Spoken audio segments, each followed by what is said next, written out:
Bonsoir à tous, bienvenue dans votre émission La Réunion Léla. En tout cas, j'espère que vous vous êtes pas trop posé la question de savoir un petit peu comment votre jardin doit être.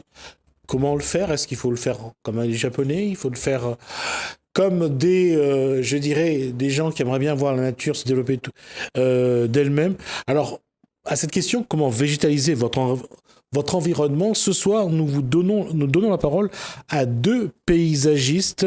C'est les plus de l'économie.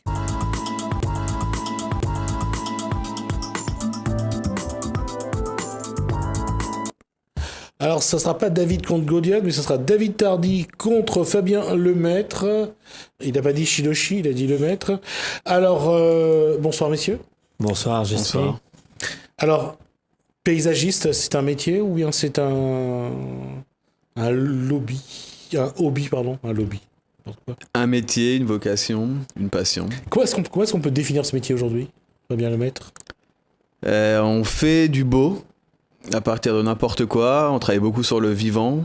Mais c'est surtout un travail d'harmonie, de conception et de bonnes techniques paysagères. Quand on regarde le jardin de l'État, c'est du bon travail. C'est de l'ancien travail. Il n'a pas dit que c'est du mauvais travail. J'ai pas dit que c'est du mauvais travail, c'est de l'ancien travail. D'accord. David, est-ce que Hook l'a grandi avec un petit jardin créole? Ça change de tout? Ça a évolué au fur et à mesure. Mais voilà, quoi, on essaie d'apporter notre touche personnelle. C'est-à-dire la haie de Bourboule, la haie d'Hirondelle, de Chandelle, le rosier toujours au milieu, les fangeants sur le côté. Ouais, ça c'est, On a nos vieilles ça c'est bon et les vieux monde qui fait ça. Et les capillaires dans la case Voilà. sur le guéridon. Ça a changé? Bah non, on en voit toujours des vieilles personnes, enfin on voit les jardins créoles toujours de la même manière, quoi. Et si on regarde des jardins, par exemple, à la Plaine Épamiste, on regarde des jardins à Salazie, c'est devant Oui, les cases créoles, ça reste des jardins. C'est typique, oui. Ça reste typique. Mais nous, on amène notre touche personnelle, encore une fois, avec des plantes qui sont des plantes tropicales. Mais des plantes tropicales, oui, c'est pas sur la touche que j'essaye de poser la question, c'est plus sur le... Comment dire ça? C'est qu'est-ce qui va faire que le paysagiste va mettre la main sur quelque chose. On regarde aujourd'hui sur les immeubles, on voit une végétalisation. On regarde dans tous les projets aujourd'hui de cœur de ville, il y a un espace. Et tandis que si on va regarder les images de Casino, on va continuer à parler là-dessus. Quand on dit végétaliser, ça veut dire quoi exactement, Fabien Lemaître? Apporter du vert dans un jardin, comme ça a toujours été fait. C'est juste que maintenant, on prend davantage conscience que, par exemple, le jardin fait partie intégrante de la maison, c'est une pièce en plus, et ça donne également beaucoup de valeur à la maison. Donc il est plus rare maintenant que des clients mettent une grosse somme dans leur jardin, parce qu'ils savent très bien que ça va embellir leur maison, ils vont passer beaucoup plus de temps dehors, ça sera plus agréable, du coup peut-être plus d'ombre, etc. Plus de faune qui va arriver pour le côté économique. Alors, je vais demander à la régie si vous pouvez envoyer des images de la première vidéo, Casino, pour voir un peu. Voilà. Là, ça se passe où? C'est le casino de Saint-Gilles qui a été refait il y a 1 an. Et j'ai regardé, en faisant le montage, j'ai regardé les photos, beaucoup de songes. Oui, c'est un peu une des particularités de l'entreprise. On met beaucoup de plantes, tu vois, vous parlez des plantes qu'on trouvait traditionnellement dans les jardins. Et on a beau faire des jardins relativement modernes, on a gardé toutes ces plantes traditionnelles, donc les songes. Donc ici on a des alocasias et des colocasias. Donc les colocasias c'est un peu ceux qu'on peut manger. C'est juste que nous on a trouvé d'autres variétés qui vont être noires.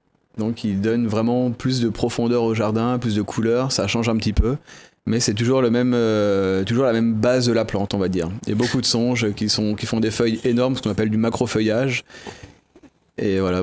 Pourquoi ces grandes feuilles absolument dans le jardin? Ça fait très tropical. D'accord. Et, Ça et donne puis, ce côté un peu, j'allais dire sauvage, entre guillemets. oui, on pourrait retrouver ça dans des forêts tropicales très humides, on pourrait retrouver ça. Et on a gardé le côté fouillis. Dans tous les jardins qu'on fait, quasiment, on va avoir des jardins fouillis, c'est-à-dire qu'on va mélanger vraiment toutes les plantes à la façon jardin créole, où avant tout était, on avait forcément oui les haies soit de muguet pays, soit de bambouna sur les côtés. On le fait beaucoup moins, sauf dans certains chantiers bien typiques où on a des vieilles cases créoles, on a voulu garder cet esprit-là, mais sinon on va garder vraiment toute cette même palette végétale. On a forcément enrichi cette palette avec des nouvelles plantes qu'on trouve pas, etc. Mais on a gardé, on garde toujours les plantes les plus traditionnelles. On met rarement des rosiers parce que malheureusement ils sont quand même souvent malades avec de l'oïdium, les cochenilles, etc. Donc on limite pour que s'ils arrivent sur le rosier, on n'est pas à l'abri qu'ils aillent après sur d'autres plantes et après ça peut être une catastrophe pour le jardin. Alors, ma question là-dessus, comment vous êtes devenu paysagiste? Bonne question parce que en fait, Même vous, je pensais pas qu'un jour je serais paysagiste. non, pas du tout, parce que moi, là reste 25 ans métropole et puis en arrivant à La Réunion, moi j'étais chercher un travail comme tout le monde, hein, et puis moi j'étais magasinier en métropole et mon premier métier c'était pâtissier, donc après moi la repasse mon CAP que m'avait raté quand j'étais jeune. Du coup, en arrivant à La Réunion, moi je travaille dans la pâtisserie. C'était pas trop mon truc non plus parce que vu que moi on a un côté artiste à côté, une vie d'artiste un petit peu, et du coup les deux on a du mal à cohabiter quoi. Et un jour par hasard comme ça j'ai rencontré ce beau jeune homme sur un chantier au tampon, et puis du coup voilà quoi, je lui ai dit je cherche du travail, je suis maniable, agile de mes mains, et puis voilà quoi. Avant de devenir le beau jeune homme qu'il a rencontré, c'était quoi la formation? J'ai commencé jeune par un BEP en sortant du collège, et après j'ai fait BEP, Bac Pro, BTS et une école d'ingénieur, mais le tout en métropole. En tout ce qui est paysagiste? Que en métier d'espace vert, on va dire. Espace vert. Ouais, c'est pareil. Qu'est-ce qu'on apprend généralement en formation? On apprend les plantes, on apprend les techniques paysagères, donc pour rester simple, c'est comment faire un gazon, comment planter dans les règles de l'art, comment préparer un sol, comment l'enrichir, et comment faire l'entretien des plantes. Parce que c'est très compliqué. Il y a quelques notions de permaculture là-dedans? Non. Non, c'est des formations à part. C'est plutôt en agriculture, on va dire. Non, pourquoi je dis ça? Parce que je pense que il y a des plantes qu'on peut faire cohabiter. Il y a des plantes qui peuvent porter à l'autre quelque chose. C'est pour ça que je posais la question.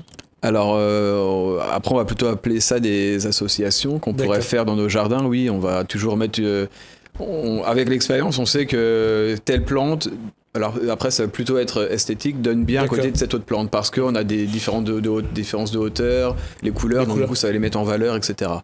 Après, pour le moment, je ne fais pas encore travailler sur telle plante va limiter, par exemple, les ravageurs, donc les petites bestioles.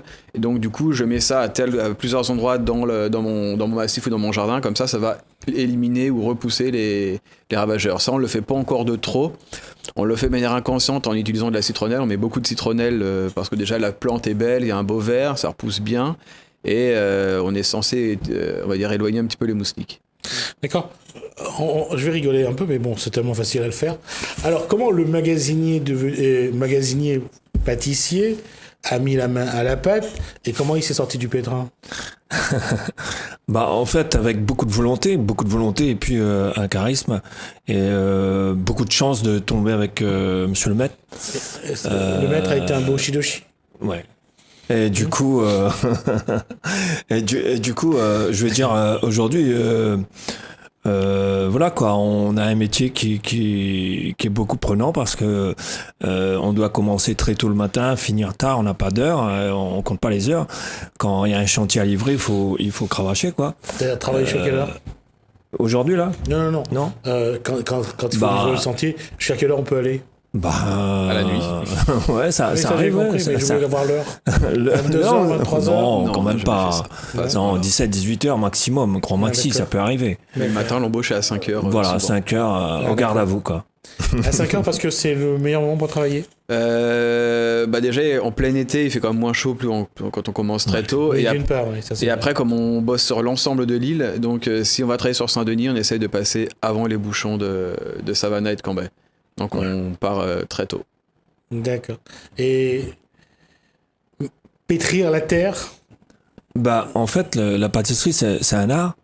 Et ce que fait Paysage, c'est un art aussi. Donc, ça se rejoint un peu. Et du coup, j'apprends beaucoup. Je connaissais pas du tout les plantes, hein.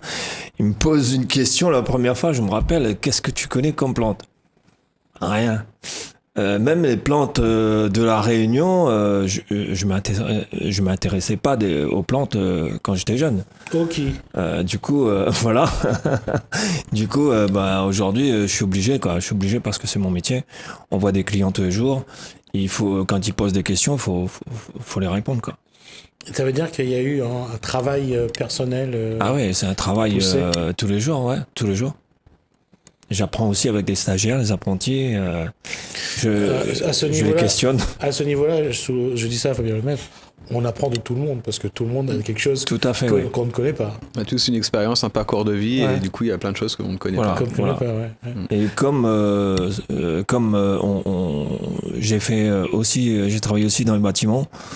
Donc du coup, on fait de la maçonnerie aussi, on fait des bordures, voilà quoi. Mhm. Je suis pas, Donc, tu es devenu un homme à tout faire. ouais, bon, on peut dire ça comme ça, ouais. D'accord. Qu'est-ce que où apprécier le plus dans ce métier? Quand c'est fini, quoi. Quand c'est fini, ça fait un baume au cœur. Tu regardes le jardin des gens, ils ont la banane et voilà, quoi. Et en fait, quand c'est fini, on voit pas vraiment tout de suite ce qu'on a fait. C'est quand on repasse après, 3-4 mois plus Ça a tard, poussé. ça a poussé et ça fait un truc super, quoi. D'accord. On va regarder les images de l'hôtel Dina, voir un petit peu le travail qui a été fait. Alors, toujours des songes? Toujours des songes. On voit les citronnelles au premier plan, mais donc ce sont des alocasias. Donc là, c'est près le même point de vue, mais avec le soleil derrière. On va juste dire que le photographe adore les couchers de soleil. Toujours un songe, avec la piscine en arrière-plan. Je crois qu'on a du papyrus alternifolia au tout début. David, qui est juste à côté, en train de tailler un bananier, en train de récupérer un régime. On a quelques héliconias sur la gauche. Là, toujours, donc on est encore à Dina, donc on a toujours des songes. On a sur la gauche des costus. C'est une plante que j'aime beaucoup. Là, on a du bambou nain, de la cordyline, du songe. En arrière-plan, au-dessus de moi, au-dessus de mon épaule droite, on voit Oui, des... je tiens tout de suite à dire, songes. c'est Fabien Lemaitre, c'est pas Emmanuel Macron. Non.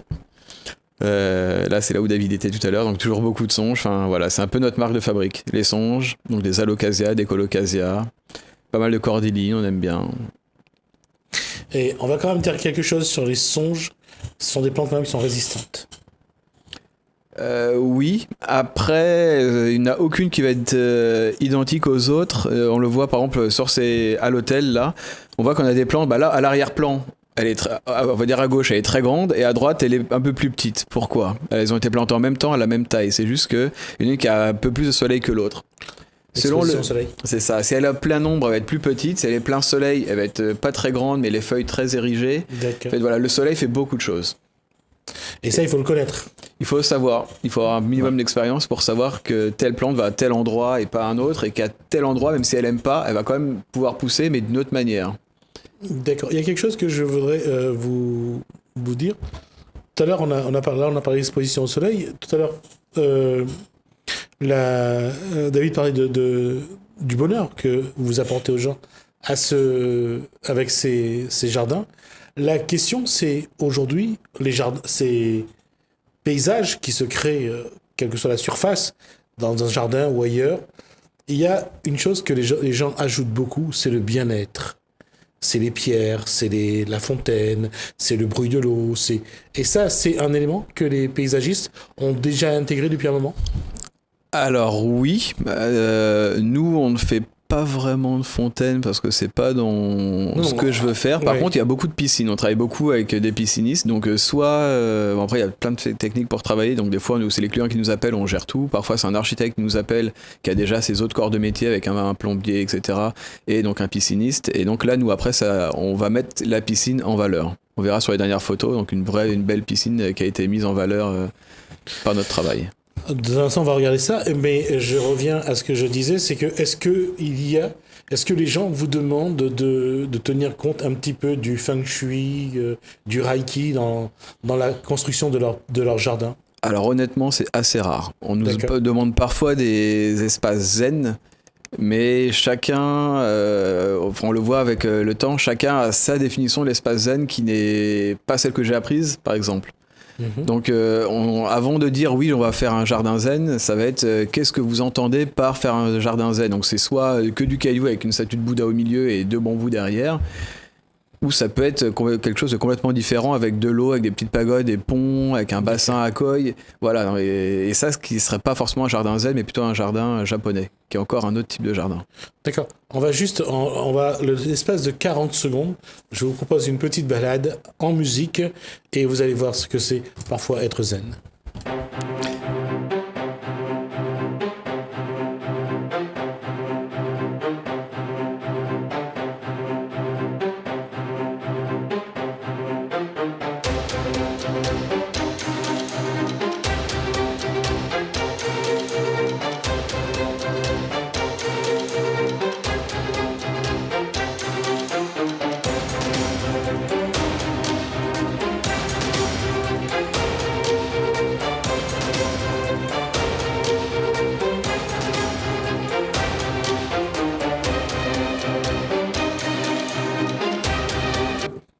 Chez vous, soyez zen. En tout cas, c'est un jardin tropical, me précise bien le maître, parce qu'il croyait que j'allais dire que c'est un jardin feng shui. Non. Je disais que c'est la façon que ça a été filmé avec des mouvements de caméra, ça donnait l'impression que... Voilà, c'est pour ça que je disais que c'était la zénitude. La question, c'est aujourd'hui, qu'est-ce que les gens recherchent dans dans la fabrication du paysage qu'ils veulent? Alors, il n'y a pas de généralité. On va avoir des clients qui vont vouloir quelque chose de très simple, de très épuré. Donc avec des galets, quelques plantes assez graphiques, mais pas trop. Et on va voir le contraire, où on va voir des gens qui vont demander des jardins comme on vient de voir en vidéo, donc très tropical, très dense, et avec vraiment plein de plantes à feuilles, enfin des plantes à feuilles, des plantes à fleurs. Donc c'est leurs intérêts, donc soit elles doivent fleurir pour que ce soit beau, soit c'est les feuilles en elles-mêmes qui vont être très très belles. Mais il n'y a pas de... On nous demande rarement la même chose.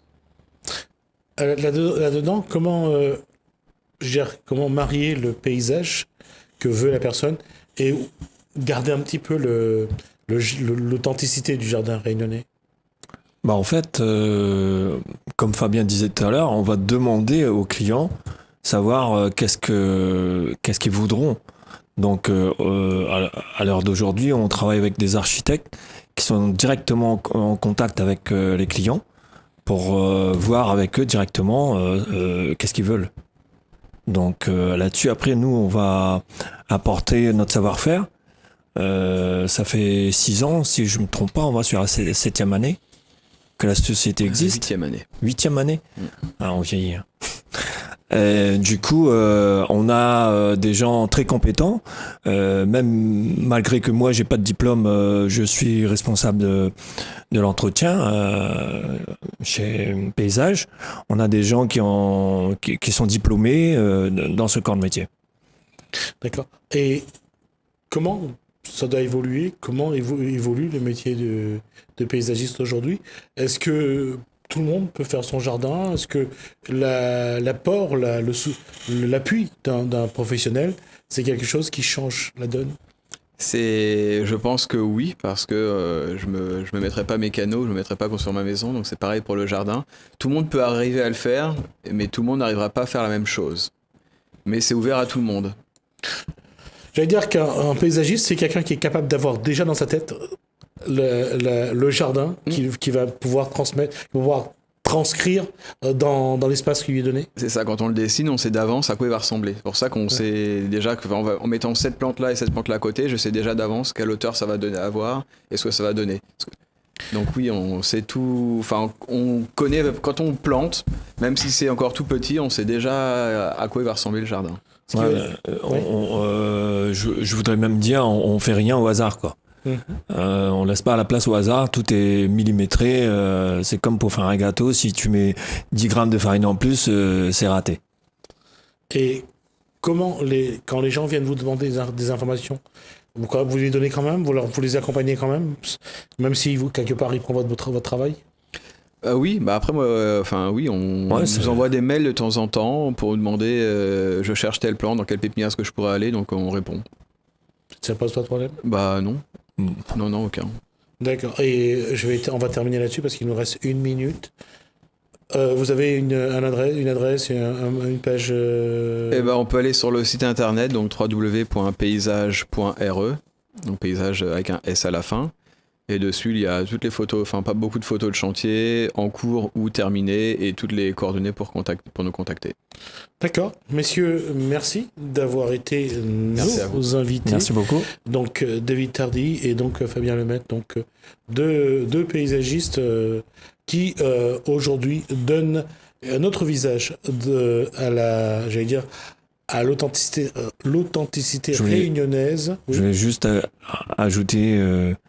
mon nom, c'est avec un B, c'est Tarby. D'accord, ok. Voilà, à la fin. Il m'a laissé à la fin de me dire, on dit pas Tardy, mais Tarby. Comme quoi, voilà. Il n'y a jamais bon moment. Merci en tout cas à vous deux. Nous, on va passer à autre chose juste après le Kosaïdi.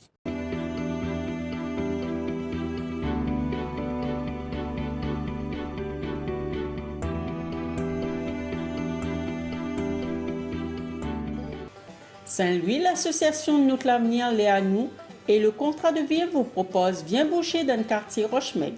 Profitez gratuitement de cours de cuisine et différentes activités sportives jusqu'au 23 juin. Info au 0692 19 70 35. Saint-Louis, l'association Kervegen organise la fête de la musique le 23 juin de 14h à 20h à la rivière Saint-Louis. Étang Salé, Famille Espoir vous convie à la cour du aux Réunions le 24 juin, l'étang Salé, derrière Aquatis. Saint-Denis, la ville vous propose une séance d'aérobic en plein air le 29 juin de 18h à 19h sur l'esplanade Antoine Seri de Champfleury. Gratuit et ouvert à tous. Info 0262 20 39 00. Le tampon vous êtes convié à une exposition de peinture de Charlie Lesquelin, L'écume dans le ciel jusqu'au 30 juin dans la galerie artisanale à l'entrée de la cité du volcan. Le tampon vous êtes convié à une exposition de Béatrice Chambre Métissage jusqu'au 30 juin dans la galerie artistique de la cité du volcan. Saint-Denis, la ville vous propose une séance d'aérobic en plein air le 6 juillet de 18h à 19h sur l'esplanade Antoine Seri de Champfleury, gratuit et ouvert à tous. Info 0262 20 39 00. Étang Salé, Indira Concept organise la fête des enfants le 14 juillet de 7h à 19h à Croc Park. Info 0692 14 37 29. Saint-Paul, la ville vous convie à l'exposition Marronnage, refuser l'esclavage à l'île Bourbon au XVIIIe siècle jusqu'au 31 décembre.